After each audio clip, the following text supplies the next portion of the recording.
Hello friends, मैं आप सभी का आपके अपने चैनल बी स्टडी रैंकर्स में स्वागत करता हूं। फ्रेंड्स, आज की हम इस वीडियो में पढ़ने वाले हैं रीजनिंग। हमारा टॉप चैप्टर है रीजनिंग में, हमारा टॉपिक है रीजनिंग में। हम पढ़ने वाले हैं प्रैक्टिस सेट।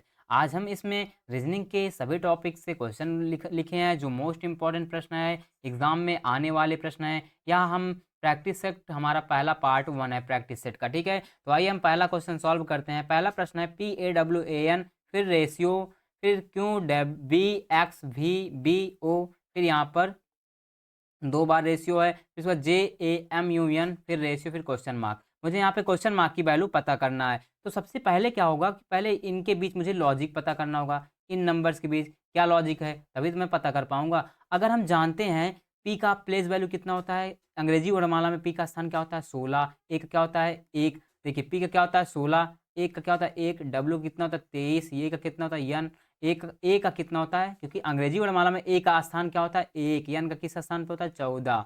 ठीक है, अब क्यों किस स्थान पे होता है 17, बी 2, यक्स कितने स्थान पे 24, और भी कितना होता है 2, ओ किस स्थान 15। मतलब कि जब हम ए बी सी डी पढ़ते हैं ना ए से जेड तक, जब हम ए से ए टू जेड पढ़ते हैं तो अंग्रेजी वर्णमाला में ए किस स्थान पे होता है 1 और बी 2 स्थान पे। इसी प्रकार सभी का स्थान है, प्लेस वैल्यू है। तो यहाँ से पी से हम क्यों कैसे बना सकते हैं, अगर हम पी में 1 जोड़ दें, पी क्या होता है 16, 16 में 1 जोड़ेंगे तभी 17 मिलेगा ना। फिर उसी प्रकार ए में कितना जोड़ दें 1 जोड़ दें, तभी तो बी मिलेगा। ए एक में 1 है, 1 में 1 जोड़ूंगा 2 मिलेगा। अब डब्लू है 23, 23 में कितना जोड़ दें 24 मिल जाए, 1 जोड़ूंगा तभी 24 मिलेगा। अब उसी प्रकार ए में कितना जोड़ दूं, 1 जोड़ेंगे तभी तो बी मिलेगा 2। उसी प्रकार 14, 14 में कितना जोड़ूंगा 1 मिल जोड़ूंगा तभी तो 15 मिलेगा ना। तो मतलब कि इसमें जो पीछे लॉजिक लग रहा है हर जगह +1 किया जा रहा है। तो उसी प्रकार यहाँ भी +1 करके यहाँ का नंबर पता कर लेंगे। जे का प्लेस वैल्यू क्या होता है 10, ए का 1, यम का कितना होता है 13, यू का कितना होता है 21, यन का कितना होता है 14। अब 10 में 1 जोड़ूंगा, 10 1 क्या होता है 11,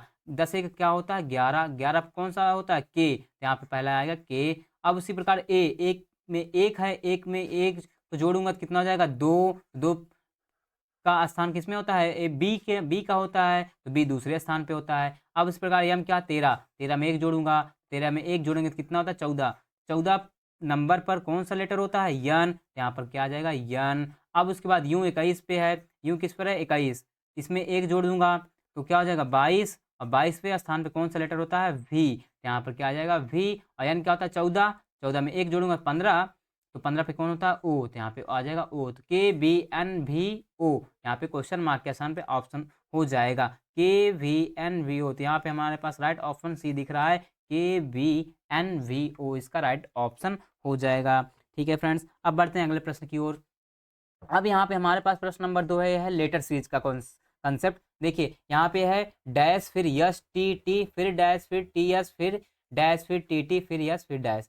तो इसमें हमें जो यहाँ पे खाली स्थान है मुझे भरना है। अब इसको कैसे कर सकते हैं, सबसे पहला काम क्या करना है इसको फ्रेंड्स, मुझे काउंट करना है यहाँ पे कितने लेटर हैं या कितने बॉक्स हैं, सबको काउंट कर गिनो 1 2 3 4 5 6 7 8 9 10 11 12। तो टोटल यहाँ पे कितने हैं 12।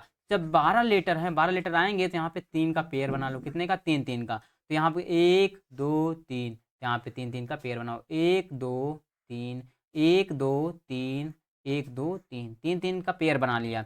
अब यहाँ पे क्या है देखो यस टी, अब यहाँ पे यस टी है ना, और इसमें क्या है यहाँ पे इस इसमें देखो, इस ग्रुप में देखो टी पहले है, फिर यहाँ पे है खाली स्थान, फिर टी है। तो यहाँ पे देखा जाए तो यहाँ पे लास्ट में इस ग्रुप में लास्ट में टी है, इस ग्रुप में लास्ट में टी है, तो लास्ट में टी है और यहाँ लास्ट में टी से पहले क्या है यस, तो यहाँ भी लास्ट में टी से पहले क्या आएगा यस, तो यस से पहले क्या है टी, तो यहाँ भी यस से पहले क्या आ जाएगा टी, तो पहले टी फिर उसके बाद यस। अब उसी प्रकार इसको भी मिलाते हैं, देखो यहाँ पे शुरुआत में टी है तो वहाँ पे इसका देखो पहला और तीसरे देखते हैं, टी एस टी, यहाँ पे टी यस टी बन गया। फिर उसी प्रकार देखो यहाँ पे दूसरे का इससे देखते हैं, टी है यस है, फिर लास्ट में क्या कमी मिल रही है टी, यहाँ पे क्या भरा जाएगा टी यस यस टी, तो यहाँ पे कौन सा ऑप्शन है T S S T, T S S T, तो यहाँ पर ऑप्शन नंबर ए हो जाएगा। ए है लेटर सीरीज का प्रश्न का। ठीक है फ्रेंड्स, हमारे पास पहले लेटर टोटल काउंट करो कितने हैं, अगर 12 आते हैं तो 3 का पेयर बनाते, अगर 16 आता तो कितने का पेयर बनाते 4 का पेयर बनाते, अगर 20 लीटर आता तब 5 का पेयर बनाओ या तो 4 का बनाओ। ठीक, ऐसे हम पेयर बनाते हैं। अब बढ़ते हैं नेक्स्ट प्रश्न की ओर। अब यहाँ पे हमारे पास अगला प्रश्न है 61, 52, 63, 94, 46, कॉमा क्वेश्चन मार्क। अब ये हमारा पास तीसरा प्रश्न है और यह प्रश्न है जो नंबर सीरीज का है। यहाँ पे हमें मुझे क्वेश्चन मार्क की वैल्यू को पता करना है। तो सबसे पहले मुझे पता करना होगा कि यहाँ पे इसके पीछे कौन सा लॉजिक लगाया जा रहा है। ठीक है फ्रेंड्स, तो अब यहाँ पे हम देखते हैं कौन सा लॉजिक लग रहा है।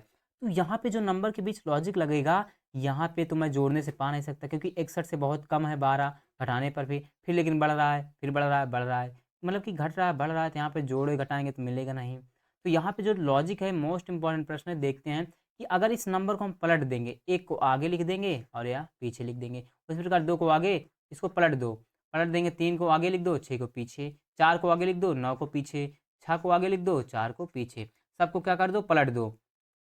ठीक, तो यहाँ पे एक चीज़ दिख रही है कि ये जो 16 है किसका स्क्वायर होता है, 4 का, यहाँ पे स्क्वायर का लॉजिक लगेगा।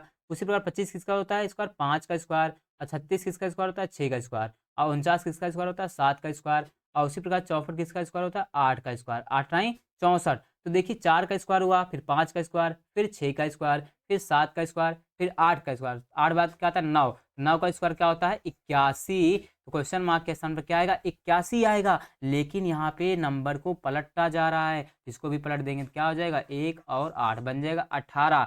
इसका राइट ऑप्शन हो जाएगा ऑप्शन नंबर डी 18। पहले इस नंबर्स को पलटो, फिर जो आया वह किसी नंबर का स्क्वायर है। ठीक, जब स्क्वायर बन जाएगा फिर यहाँ भी उसी प्रकार 9 आएगा, 9 का स्क्वायर करूंगा 81, पलट दूंगा 18। इसका राइट ऑप्शन हो जाएगा ऑप्शन नंबर डी। ठीक है, अब हमारे पास आता है प्रश्न नंबर चौथा। ये है नंबर सीरीज का एनालॉगी का क्वेश्चन है फ्रेंड्स। देखिए 16 रेशियो 49 रेशियो है, इसको बोलते हैं समान अनुपात, फिर 100, फिर रेशियो क्वेश्चन मार्क। मुझे क्वेश्चन मार्क की वैल्यू को पता करना है। तो यहाँ पे हम देखते हैं जो लॉजिक, पहले इनके बीच लॉजिक पता करना होगा। अगर देखें ये 16 किसका है, सिंपल सा स्क्वायर का लॉजिक, सबसे पहले स्क्वायर का लॉजिक ढूंढेंगे। ठीक है फ्रेंड्स, देखिए एक किसका स्क्वायर होता है, 4 का स्क्वायर, 4 का स्क्वायर क्या होता है 16। तो फिर जब स्क्वायर का लॉजिक लग रहा है तो 49 भी कैसे प्राप्त कर सकते हैं, अगर हम इसी 4 में 3 जोड़ दें, क्योंकि 49 किसका स्क्वायर होता है 7 का, इसी 4 में 3 जोड़ देते हैं, स्क्वायर कर देंगे, 4 में 3 जोड़ूंगा 7, 7 का स्क्वायर क्या होता है 49, मिल गया। उसी प्रकार यहाँ भी अब आगे वाला ही लॉजिक लगाओ। 100 किसका स्क्वायर होता है 10 का, 10 का स्क्वायर कैसे होता है 100, मतलब कि 10 का 2 बार आप 10 से मल्टीप्लाई करो, 10 दहम्मा 100, 10 का स्क्वायर क्या होगा 100। तो यहाँ का जो नंबर होगा इसी 10 में 3 जोड़ देना है। 10 में 3 जोड़ूंगा क्या आएगा 13, 13 का स्क्वायर कितना होता है 169, क्योंकि 13 का 13 से गुणा करा दो, 13 13 में 169, यहाँ पे क्या आएगा 169। तो इसका राइट ऑप्शन हो जाएगा ऑप्शन नंबर सी 169। ठीक है फ्रेंड्स, अब बढ़ते हैं नेक्स्ट प्रश्न की ओर। अब यहाँ पे आता है हमारे पास प्रश्न नंबर 5। देखिए 5 क्या है, यहाँ पे है 7, 4, 2, फिर 69, फिर 3, 9, 1, 91, फिर 2, 6, 5 क्वेश्चन मार्क। यहाँ पे हमारे पास 4 ऑप्शन है। तो सबसे पहले अगर हम देखें, यहाँ पे देखें बड़ा नंबर है 69, 91, तो ये लॉजिक जो लगेगा कि इन्हीं नंबर का यूज करके हम 69 कैसे बना सकते हैं, इस नंबर का यूज करके 91 कैसे बना सकते हैं, ताकि इसी नंबर का तीनों का यूज करके क्वेश्चन मार्क की वैल्यू के स्थान पर वैल्यू पता कर पाए ना। तो कैसे करते हैं, देखिए अगर हम इन सब का स्क्वायर करके जोड़ देना है, 7 का स्क्वायर करना है, 4 का स्क्वायर करना है, इन सब का स्क्वायर करो नंबर्स का तीनों का, प्लस 2 का स्क्वायर जोड़ो, क्या 69 मिलेगा। देखिए 7 का स्क्वायर कितना होता है 49, कैसे 7 का 7 से गुणा करना है 2 बार, 7 7 49, प्लस 4 का स्क्वायर कितना होता है 16, मतलब 4 का 2 बार 4 से गुणा करेंगे, 4 चौक 16, और 2 का स्क्वायर क्या होगा 4। अब जोड़ते हैं, देखिए 9 में 6 जोड़े 9 6, 15 का 5 हासिल 1, 4 1 5, 5 1 6, 65 में 4 जुड़ेगा, 5 4 9, आगे है 6, मिल रहा है ना 69। इसका मतलब ये लॉजिक लग रहा है जो इन्हीं का नंबर्स का स्क्वायर करके जोड़ दो, 3 का स्क्वायर प्लस 1 का स्क्वायर प्लस 9 का स्क्वायर, इनका स्क्वायर करके जोड़ो, 3 का स्क्वायर कितना होता है 9, 1 का स्क्वायर 1, 9 का स्क्वायर क्या होता है 81। अब जोड़ेंगे 9 1 कितना होगा 10, 81 जोड़ेंगे, 8 1 में 0 जुड़ेगा 1, 8 में 1 जुड़ेगा 9, 91 मिल जा रहा है। तो मतलब कि यहाँ पे क्वेश्चन में यही लॉजिक लगाया जा रहा है। उसी प्रकार यहाँ भी कर लेते हैं, 2 का स्क्वायर इन नंबर्स का स्क्वायर करके जोड़ो, 2 का स्क्वायर प्लस फिर 6 का स्क्वायर प्लस 5 का स्क्वायर। देखिए 2 का स्क्वायर क्या होता है 4, और 6 का स्क्वायर 36, और 5 का स्क्वायर 25। अब इसको जोड़ते हैं हम, देखिए 36 में 4 जोड़ेंगे कितना आएगा 40, में फिर 25 जोड़ना है, 5 में 0 जुड़ेगा 5, 4 में 2 जुड़ेगा 6, कितना आ गया 65। तो क्वेश्चन मार्क के स्थान पर क्या मिलेगा 65। इसका राइट ऑप्शन हो जाएगा option number C 65 correct option हो जाएगा। इसमें यही लॉजिक लगाना था, जो पीछे 3 नंबर हैं उनका स्क्वायर करके जोड़ दो, यही लॉजिक लग जाएगा। ठीक है फ्रेंड्स, अब बढ़ते हैं अगले प्रश्न की ओर। अब यहाँ पे आता है प्रश्न नंबर 6। यहाँ पर हमारे पास त्रिभुज है, ए है ट्रायंगल, ठीक है, ये है हमारे पास ट्रायंगल, त्रिभुज जिसको बोलते हैं। अब यहाँ पर मुझे काउंट करना है कि यहाँ पर कितने त्रिभुज बने हैं, ये ठीक है, इसमें कितने त्रिभुज बने हैं। तो इस टाइप का त्रिभुज दिखता है तो हमें क्या करना है, सिंपल सा काउंट करेंगे। यहाँ पे गिनती लिखते हैं, जितने जितने डिब्बे हैं, 1 के बाद 2, 2 के बाद 3, 3 के बाद 4, 4 के बाद 5, 5 के बाद 6। मतलब कि इस टाइप का अगर त्रिभुज आपको दिखता है कहीं भी, ऐसे भी कोई भी त्रिभुज बना हो, ऐसे ऐसे ऐसे, ठीक है, तो सब में क्या कर लो, गिनती काउंट कर लो, 1 2 3 4 5 6, इन सबको लिख दो। अब इन सबको जो लिखा है हमने, इन्हीं को जोड़ दो आपस में, 1 + 2 + 3 + 4 + 5 + 6, इन्हीं को आपस में जोड़ दो। 2 1 3 3 3 6 6 4 10 10 5 15 15 6 21। तो मतलब इन सबको जब नंबर को जोड़ेंगे तो क्या आएगा, 21। इसका मतलब यहाँ पे कितने त्रिभुज बने होंगे इस पूरे पिक्चर में, 21 त्रिभुज की संख्या होगी फ्रेंड। कितने बनेंगे, 21 त्रिभुज। इसका राइट ऑप्शन हो जाएगा ऑप्शन नंबर बी, 21। ठीक है फ्रेंड्स, सिंपल सा क्या करना है, गिनती काउंट करके लिख देना है, उन्हीं गिनती को आपस में जोड़ देना है, वही हमारे त्रिभुज की संख्या हो जाएगी। अब बढ़ते हैं नेक्स्ट प्रश्न की ओर। यहाँ पे आता है हमारे पास प्रश्न नंबर 7, देखते हैं। यहाँ पे है विद्यार्थी, रेशियो, पुस्तक, फिर से यहाँ पे दो बार रेशियो जिसको बोलते हैं समान अनुपात, फिर डाकिया, फिर रेशियो, क्वेश्चन मार्क। तो यहाँ पे पहले पता करूँगा इनके बीच क्या लॉजिक है। तो यहाँ पे देखिए, विद्यार्थी का संबंध किससे, पुस्तक, इसका मतलब ये है विद्यार्थी का संबंध किससे, पुस्तक से। तो भाई डाकिया का संबंध किससे होना चाहिए, भाई जब विद्यार्थी का संबंध पुस्तक से है, विद्यार्थी के पास पुस्तक है, तो डाकिया के पास क्या होता है, डाक होता है भाई, तभी तो डाक होगा, तभी तो डाकिया लेकर पोस्ट लेकर जाता है, पहुंचाता है सभी को पास। तो सिंपल सा क्या, ये सिंपल सा क्वेश्चन था, डाके के पास क्या होगा, डाक होगा। इसका राइट ऑप्शन क्या हो जाएगा, डी, कि विद्यार्थी के पास पुस्तक है तो डाके के पास डाक होगा। ठीक, अब बढ़ते हैं नेक्स्ट प्रश्न की ओर। अब यहाँ पे प्रश्न नंबर हमारे पास अगला है। यहाँ पे हमारे पास डाइस बना है दो, यहाँ पे एक डाइस है, एक डाइस का प्रश्न है। ठीक है फ्रेंड्स, देखिए डाइस जिसको बोलते हैं पासा, रीजनिंग में पासा चैप्टर का प्रश्न है, हमने लिया यहाँ पे। यहाँ पे हमारे पास डाइस में है, यहाँ पे ऊपरी सतह पे 2 है, यहाँ बीच में 5 है, फिर यहाँ 3 है। हमने क्वेश्चन क्या पूछा है, 2, 3, और 5 के विपरीत बताओ। मतलब कि यहाँ पे जो 2 है, 3 है, 5, इसके विपरीत कौन हो सकता है। जैसे हम फ्रेंड्स देखते हैं डाइस, डाइस का मतलब होता है जैसे हम पासा जिसको बोलते हैं, मतलब अगर हम फ्रेंड्स लूडो देखे होंगे, लूडो में एक गिट्टी होती है, उस गिट्टी पे कितने नंबर अंकित हुए होते हैं, 1 से 6 तक। 1 भी रहता है, 2 भी रहता है, 3 4 5 6, इतने नंबर उस लूडो की गिट्टी पर अंकित हुए रहते हैं। अब यहाँ पे डाइस में क्या लिखा है, 2 लिखा है, 3 लिखा है, 5 लिखा है। तो हमने पूछा विपरीत किसके है, 2 और 3 और 5 के, मतलब 2 3 5 के विपरीत क्या है। तो यहाँ पे फ्रेंड्स 2 3 5 तो प्रेजेंट है, लेकिन कौन सा नंबर नहीं प्रेजेंट है, 1 4 6। तो यहाँ पर लिख देंगे 1 4 6। तो यहीं पर 2 और 3 के विपरीत क्या हो जाएगा, 1 भी होगा, 4 भी होगा, 6 भी होगा। मतलब 2 के विपरीत 1 भी होगा, 4 भी होगा, 6 भी होगा। 3 के अपोजिट क्या होगा, 1 भी होगा। 3 के अपोजिट पूछता, 1 होता, 4 होता, 6 होता। मतलब कि 2 3 5 के अपोजिट 1 4 6 होगा, इसके विपरीत क्या आ जाएगा, 1 4 6। ठीक है फ्रेंड्स, अब 5 के पूछा है, इस 5 का तो यही तीनों होंगे, वही 1 4 और स्लैश ये 6, ये सभी इसी के विपरीत माने जाएंगे। ठीक है फ्रेंड्स, उसी डाइस के करते हैं, जो यहाँ पे संख्या जिसके विपरीत पूछी है और जो यहाँ पे नहीं प्रेजेंट है, डाइस में नहीं बना है, वही इसके विपरीत कहलाएगा। ठीक है फ्रेंड्स, ये प्रश्न आसानी से सॉल्व हो गया। अब बढ़ते हैं नेक्स्ट प्रश्न की ओर।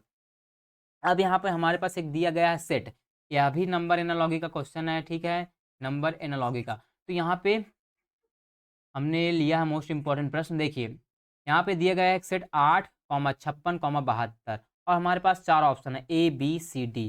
तो सबसे पहले यहाँ पे लॉजिक पता करना होगा क्या लग रहा है, उसी प्रकार हम एक एक ऑप्शन को चुनकर लगा सकते हैं। देखिए 8 से 56 कैसे बनाएंगे, अगर हम 8 का 7 से गुणा करूँगी, दूँ 8 सत्ते 56, स्क्वायर करने से मिलेगा ना, क्योंकि 8 का स्क्वायर 64 होता है। अब उसी प्रकार 72 कैसे मिलेगा, 72 देखिए 8 9 72, मतलब कि 56 कैसे मिलेगा, 56 8 का 7 से गुणा करूँगा 56 मिल जाएगा। उसी प्रकार 72 कैसे मिलेगा, इसी नंबर 8 से 9 से गुणा कर दूँ, 8 9 72, मतलब 8 8 तो सेम है और साथ में 2 जोड़ूंगा तभी तो 9 मिलेगा।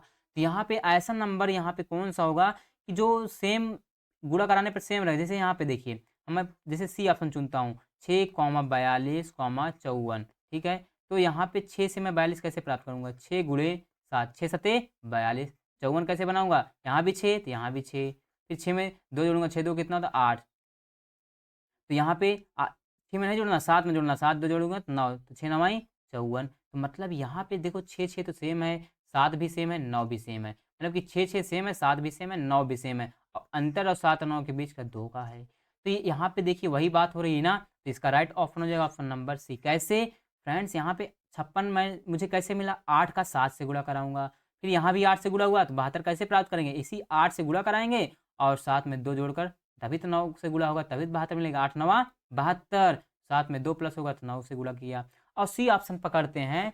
तो यहाँ पे देखिए फ्रेंड्स, 6 का 7 से गुणा कराऊंगा तभी तो 42 मिलेगा, और 54 कैसे मिलेगा, 6 का 9 से, 6 9 54, इसका मतलब 7 में 2 से प्लस किया तभी तो 9 मिला। अगर हम ए ऑप्शन चुनते हैं, जैसे ए ऑप्शन 7, 56, 63, तो 56 कैसे मिलेगा, हम 7 का 8 से गुणा, 7 8 56, 63 कैसे मिलेगा, 7 9 63, देखिए 7 7 तो सेम है, लेकिन 8 में यहाँ एक प्लस हो रहा है, क्योंकि यहाँ पे कितना हर बार प्लस हो रहा है 2, तो यहाँ पे ए प्लस ना पहला ऑप्शन गलत हो जाएगा। दूसरा ऑप्शन भी देखते हैं, दूसरा क्या है, 3 15, 24, तो 3 का हम 15 कैसे प्राप्त कर सकते हैं, 3 का 5 से गुणा कराऊँ, और उसी प्रकार 24, 3 का 8 से, 3 8 24, देखिए 3 3 तो सेम है, लेकिन 5 का 8 से कैसे मिलेगा, 3 का अंतर, मतलब 3 ऐड हो रहा है, इसका मतलब ये लॉजिक गलत है। तो अभी दूसरा भी गलत हो जाएगा, उसी प्रकार तीसरा भी, तो यहाँ पे राइट ऑप्शन हमारा क्या हो जाएगा, सी। ठीक है फ्रेंड्स, कि यहाँ पे हर जगह 2 का जुड़ रहा है, मतलब डिफरेंस 2 ही हो रहा है।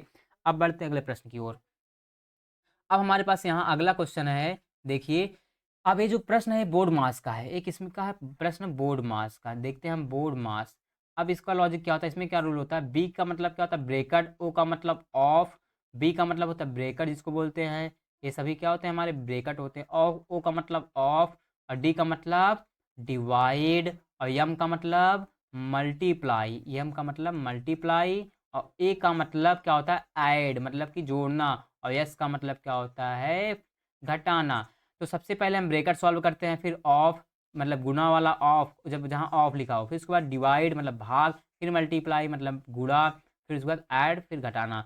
सबसे पहले यहाँ पे कहीं ब्रैकेट दिख रहा है नहीं, तो यहाँ पे कहीं गुणा दिख रहा है और ऑफ नहीं दिख रहा है, फिर डिवाइड है, डिवाइड दिख रहा है ना, सबसे पहले हम डिवाइड को सॉल्व करेंगे, तो 20 माइनस डिवाइड सॉल्व करेंगे, भाग देंगे 10 में, देखिए 10 में 2 से भाग दो, 2 पंचे 10, कितना बार गया 5 बार, फिर 5 लिख लिया, प्लस 3 गुणे 4। अब यहाँ पे डिवाइड के बाद कहता है मल्टीप्लाई, तो मल्टीप्लाई सॉल्व करेंगे, तो मल्टीप्लाई पहले सॉल्व करेंगे, 4 तिहाई 12, और प्लस में इसको ऐसे उतार लेंगे -20। अब उसके बाद क्या जोड़ देंगे, प्लस प्लस वाली, ए भी प्लस में ए भी प्लस में, 20 में 12 जोड़ेंगे, 20 में 12 जोड़ते हैं, 2 में 0 जुड़ेगा 2, 2 1 3, कितना 32, और माइनस करना 5, 32 में 5 घटाएंगे कितना आ जाएगा 27, एक उधार लूंगा, 12 में से 5 गया 7, यहाँ बचा 2, तो क्या आ गया 27। तो पहले क्या करना, सॉल्व करना है, डिवाइड को सॉल्व करेंगे, फिर उसके बाद गुणा, फिर प्लस, फिर माइनस, तो राइट ऑप्शन क्या हो जाएगा, ऑप्शन नंबर सी 27 इसका करेक्ट हो जाएगा। यह बोर्ड मास के रूल पर प्रश्न था। ठीक है फ्रेंड्स, ये प्रश्न अक्सर रीजनिंग से आता है हर एग्जाम में। ठीक है फ्रेंड्स, अब देखते हैं हम अगले प्रश्न की ओर। अब यहाँ पर हमारे पास अगला प्रश्न, अंग्रेजी वर्णमाला में कौन सा अक्षर बाएं से 4 और दाएं से 5वें अक्षर के ठीक बीच में होगा। यह जो क्वेश्चन हमने लिया यहाँ पे, ये है अंग्रेजी वर्णमाला से। ठीक है, अंग्रेजी वर्णमाला से लिया है। अब इसको कैसे सॉल्व करेंगे, सबसे पहले बाएं से दिया है 4, मतलब कि लेफ्ट, बाएं का मतलब क्या था लेफ्ट, लेफ्ट मतलब 4, और यहाँ पे दायां, दाएं वाला क्या दिया है 5। तो यहाँ पे जब भी प्रश्न में ठीक बीच शब्द का बात होता है, बीच, तो हमें क्या होता है एक एवरेज शब्द निकालते हैं, एवरेज मतलब लेफ्ट, लेफ्ट जुड़ता है 2 से भाग होगा, और राइट, राइट जुड़ेगा 2 से भाग, कब जब बीच की बात हुई हो। तो यहाँ पे एक लेफ्ट है एक राइट, तो राइट को पहले चेंज करेंगे, कि कैसे चेंज करेंगे, लेफ्ट में, लेफ्ट में बदलने की, राइट को जब लेफ्ट में बदलते हैं तो 27 में से घटा देते हैं, 27 माइनस 5 करेंगे, 7 में 5 गया 2, और यहाँ 2 कितना आएगा 22। कैसे, हमारे लेटर ए से कितने होते हैं, ए टू जेड कितने लेटर होते हैं 26, तो जब भी हम लेफ्ट से राइट को चेंज करते हैं तो एक ज़्यादा में से घटाएंगे, तो 26 में एक ज़्यादा में से घटाना, 26 में एक जोड़ेंगे तो क्या आएगा 27, इसीलिए हम 27 में से यहाँ पे उस अंक को घटा देंगे, तो वह किस में चेंज होगा, लेफ्ट में। तो लेफ्ट बराबर कितना मिल गया मुझे 22, यहाँ भी लेफ्ट बराबर 4 है, लेफ्ट बराबर 22, तो क्या इसका एवरेज निकालेंगे, क्योंकि शब्द क्वेश्चन में आपको बीच शब्द दिया रहेगा, ठीक है फ्रेंड्स। तो यहाँ पे लेफ्ट प्लस लेफ्ट बटे 2, एक लेफ्ट है 4 और एक लेफ्ट का मान है 22, एक लेफ्ट का मान है 22। अब इसको जोड़ेंगे बटे 2 करेंगे, 22 में 4 जोड़ेंगे कितना हो जाएगा 26 बटे 2, 2 इकन्ना 2 2 तिहाई 6, तो कितना आ गया 13। इसका राइट ऑप्शन हो जाएगा option number B, 13 correct option हो जाएगा, ठीक है फ्रेंड्स। अब बढ़ते हैं अगले प्रश्न की ओर। अब यहाँ पे आता है हमारे पास अगला प्रश्न, देखिए शब्द ट्रांसफॉर्म, देखिए TRANSFORM के अक्षरों को प्रयोग करके निम्न में से कौन से शब्द का निर्माण किया जा सकता है। यहाँ पे जो प्रश्न है हमारे पास TRANSFORM, यहाँ पे जो यहाँ पर पूरे शब्द हैं, इससे कौन सा यहाँ पे शब्द बनाया जा सकता है। 4 ऑप्शन है, option A, option B, option C, option D, मतलब कौन सा शब्द बनाया जा सकता है। देखिए यहाँ पर इसमें से ऑप्शन जो हमारे पास 4 सभी लेटर हैं, इसमें देखो इसमें से कौन कौन सा लेटर, इसमें एक ऑप्शन में सभी लेटर प्रेजेंट होंगे, कौन कोई कोई सा। जैसे अगर इसमें देखें टी है, हाँ टी है, आर है, आर भी है, ए है, ए भी है, ठीक है, आई है, यहाँ आई है कहीं आप इसमें दिख रहा है, नहीं है ना, तो ये ऑप्शन कट जाएगा। अब देखिए एफ ओ आर के, यहाँ पे यफ है, यफ भी है, यहाँ पे दिख रहा है, ओ है, ओ भी दिख रहा है, आर है, आर भी दिख रहा है, यहाँ के आया है, क्या के कहीं इसमें है पूरे अक्षर में, नहीं है, ये भी ऑप्शन गलत हो जाएगा। मतलब कि कौन बनाया जा सकता है, ये नहीं बन सकता ना। अब यहाँ तीसरा देखते हैं, आर, आर है, ओ भी है, ये ए भी है, यहाँ पे यम, यम भी है, आई कहीं है, देखिए आई इसमें कहीं अक्षर में प्रेजेंट है, नहीं है, ये भी ऑप्शन गलत हो जाएगा। 3 ऑप्शन गलत, ये ऑप्शन सही हो जाएगा फिर, सिंपल सा। आर देखो है इसमें, इस लेटर इसमें अक्षर में, ए भी है, या भी है, यन है और यहाँ यन भी है, और यस, यस भी है, और उसके बाद ओ भी है, और यम, यम भी है। मतलब कि जो ऑप्शन डी है, यह सभी जो लेटर है यहाँ पे इस पूरे अक्षर में प्रेजेंट हैं। मतलब कौन सा शब्द का निर्माण किया जा सकता है, बनाया जा सकता है, तो ऑप्शन डी है, इस शब्द से ये बनाया जा सकता है, ठीक है फ्रेंड्स। अब बढ़ते हैं नेक्स्ट प्रश्न की ओर। अब यहाँ अगला प्रश्न हमारे पास, अंग्रेजी शब्दकोश के क्रमानुसार निम्नलिखित शब्दों को व्यवस्थित करें। शब्दकोश के अनुसार का मतलब क्या है, डिक्शनरी से एक प्रश्न हमने उठाया है। मतलब देखिए फ्रेंड, जैसे हम ए से जेड तक पढ़ते हैं क्वेश्चन, ए से जेड तक, ठीक है, पहले ए आता है, फिर बी आता है, फिर सी, फिर डी ना, उसी सीक्वेंस में यहाँ पे मुझे चुनना है, 1 2 3 4 5, और यहाँ पे 4 ऑप्शन है, A, option B, option C, option D, कौन सा ऑप्शन आएगा। तो सबसे पहले यहाँ पर देखते हैं इसका आगे का क्या है, आई एन, सभी में देखो आई एन हर जगह सेम है कि नहीं, आई एन, आई एन। अब उसके बाद यहाँ पर आई एन यफ है, और यफ है, यहाँ भी आई एन के बाद क्या है, यफ है, तो इसी को पहले पकड़ते हैं। यफ के बाद क्या है, यहाँ पे ए है, और यहाँ यफ के बाद क्या है, यल है। यफ के बाद क्या है, ए का पहला स्थान अंग्रेजी वर्णमाला में 1 होता है, और यल का यहाँ पर यल है, यल का क्या होता है 12। तो पहले क्या आता है अंग्रेजी वर्णमाला में, ए आता है, फिर यल आता है ना, इसका मतलब पहले क्या आएगा, पांचवा। तो यहाँ पे कौन सा है पहले 5, यहाँ 4 है, यहाँ 4 है, ए ऑप्शन गया, ए ऑप्शन गया, 2 ऑप्शन फंस गए, यहाँ 5, यहाँ पे 5 है, पहले 5 आएगा, यहाँ भी 5 है, यहाँ भी 5, तो दूसरी बार क्या आएगा 4, यहाँ भी 5 4, यहाँ भी 5 4, 2 ऑप्शन में फंसे हैं। अब उसके बाद देखते हैं फ्रेंड्स, यहाँ आई एन एच है, यहाँ भी आई एन एच है, और यहाँ आई एन जी है। तो देखिए आई एन के बाद क्या आता है, यहाँ जी है और यहाँ यच है। यच का अंग्रेजी वर्णमाला कौन सा स्थान पर होता है, 8, और जी का स्थान होता है 7, क्योंकि A B C D E F G H, पहले जी आता है उसके बाद एच आता है ना, तो पहले जी को चुनेंगे। यहाँ पे पहला क्या है, जी किसमें है, दूसरे में, तो यहाँ पे दूसरा को चुना जाएगा, तो ऑप्शन सी भी चला जाएगा 4 वाला, यही ऑप्शन हो जाएगा ऑप्शन नंबर बी, 5 4 2 1 3। यहीं पर ऐसे ऑप्शन, अब आगे चुनने की जरूरत नहीं है, जो 3 मिल गया वही हमारा ऑप्शन नंबर बी हो जाएगा। पहले 5वां रखा जाएगा, फिर उसके बाद चौथा, फिर दूसरा, फिर पहला, फिर उसके बाद तीसरा। तो यहाँ पे एच के बाद अगला क्या आता है, ए का स्थान क्या होता है 1, और यहाँ एच के बाद क्या ई के बाद ई का स्थान क्या होता है 5, तो पहले एक आएगा ना, तो इसीलिए 1 और 3, इसका राइट ऑप्शन हो जाएगा ऑप्शन नंबर बी, ठीक है। अब हम देखते हैं अगला प्रश्न, हमने यहाँ पे कैलेंडर से उठाया प्रश्न, ठीक है फ्रेंड्स। देखिए 400 वर्षों में कुल कितनी बार 29 तारीख आती है, मतलब ये 400 साल में कितने, 400 साल में 29 तारीख कितनी बार आएगी, कैसे बताएंगे, क्या इसको मुझे गिनना पड़ेगा, नहीं। देखिए फ्रेंड्स, अगर हम जानते हैं जनवरी, पहले क्या होता है जनवरी से कहाँ दिसंबर तक कितने मंथ होते हैं, 12 मंथ, कितने मंथ होते हैं 12 मंथ, ठीक है फ्रेंड्स। तो अगर हम जनवरी भी कितने, अब देखते हैं जनवरी कितने का महीना होता है 31 का, तो यहाँ भी 29 तारीख आती है। और उसी प्रकार फरवरी 28 की भी होती है और 29 की भी होती है। 28 की कब होती है? जब वह लीप वर्ष नहीं होता है। लीप वर्ष में मतलब लीप ईयर ना हो। और 29 कब होता है? जब वह लीप ईयर हो। ठीक है, मतलब कि लीप ईयर हर साल 4 साल बाद बदलता है। तो यहाँ पे देखिए 29 तारीख यहाँ पे वो लीप ईयर नहीं है, तो यहाँ पे लीप ईयर है, मान के चल रहे हैं क्या? Leap year. तो जो 29 तारीख होगी यहाँ पे हम लीप ईयर नहीं मान के चलेंगे, ठीक है। तो 29 तारीख कितनी बार आएगी? 11 बार, क्योंकि जनवरी से दिसंबर तक, तब जनवरी में भी 30 तारीख 31 तारीख का महीना होता है, दिसंबर में भी। सब में क्या होते हैं? 30 तो आता है, 30 तारीख 31 तारीख आता है, तो 30 से पहले 29 आता है ना। तो यहाँ पे 11 बार 29 तारीख आएगी। कितनी बार? 29 तारीख 11 बार। मतलब जनवरी से दिसंबर तक लेकर 29 तारीख 11 बार आएगी। एक होता है हमारे पास फरवरी, तो यहाँ पे हम लीप ईयर नहीं मान के चल रहे हैं, तो जब लीप ईयर नहीं होता तो फरवरी कितने की होती है? 28 दिन की। तो यहाँ पे 29 तारीख नहीं आएगी, तो कितने आएगा? 11 बार 29 तारीख आएगी। तो 400 वर्षों में पूछा है, तो कितना? 400 साल में। तो फरवरी कितने 29 तारीख कितनी बार आएगी? 11 बार। तो यहाँ पे 11 से गुणा करा देंगे, 11 चौक 44, तो 4400 बार। तो यहाँ पे ऑप्शन सी हो जाएगा 4400 बार। तो मतलब जो 29 तारीख आएगी 400 साल में, 29 तारीख 4400 बार आएगी। ठीक है फ्रेंड्स, इस ये था कैलेंडर का क्वेश्चन। अब बढ़ते हैं नेक्स्ट प्रश्न की ओर। अब यहाँ पे हमारे पास लास्ट प्रश्न आता है, देखिए घड़ी का है एक क्वेश्चन। किसी घड़ी में 5:40 हो रहे हैं, तो बताओ घड़ी के दोनों सुइयों के मध्य कितने डिग्री का कोण बनेगा। जैसे एक घड़ी होती है, ठीक है, यहाँ पे होता है 12, यहाँ पे होता है 6, यहाँ पे 9, यहाँ पे 3, 3 के बाद क्या आता है 4, 4 के बाद 5, 5 6 के बाद 7, 8, 9, 10, 11 और 1, 1, 2। यहाँ पे हमारी सुइया होती है। बोला है 5 बज के, यहाँ पे छोटी सुई होती है 5:40। किसको बोलते हैं? 8 पे जब जाती है सुई ना, तो 5:40 हो रहा है। तो यहाँ पे पूछ रहा है इनके बीच क्या एंगल बनेगा, क्या कोण यहाँ पे बनेगा, बताओ कितने डिग्री का एंगल बनेगा। तो सबसे पहले इसको सिंपल से सॉल्व करने के लिए हमें एक फॉर्मूला ध्यान में रखना है फ्रेंड्स। क्या ध्यान में रखना है? फॉर्मूला है 60H।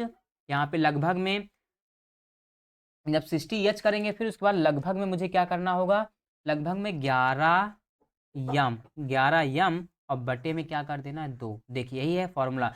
60 का मतलब 60, एच का मतलब हावर, एच से मतलब क्या होता है? हावर, जिसको बोलते हैं घंटे की सुई। क्या बोलते हैं? घंटे। यम का मतलब मिनट की सुई। तो यहाँ पर है 60 गुणे में क्या है? एच, एच मतलब 5 बजकर, तो घंटे की सुई क्या होगी? 5 गुणे में 5। ये लगभग का चिन्ह है, मतलब कि यहाँ पे घटाना ही रहेगा। क्या रहता है? घटाना, मतलब उसको पहले घटाएंगे जो बड़ी संख्या उसी में से घटाना, डिफरेंस लेना रहता है। ठीक है, अब 60 गुणे 5, अब उसके बाद 40 मिनट। यहाँ पे आगे क्या है? 11, फिर मिनट के स्थान पर क्या है? 40, यहाँ पे लिख देंगे 40 बटे 2। अब गुणा कराते हैं, 6 पंचे 30, तो पीछे क्या होगा? एक जीरो था, 30 लगभग का चिन्ह या माइनस कहें, फिर 11 चौको 44, तो 440 हो गया बटे 2। यहाँ पे बड़ी संख्या में से घटाना है, तो जीरो में से जीरो जाएगा जीरो, 4 में जीरो गया 4, 3 4 में से गया 1, कितना गया? 144।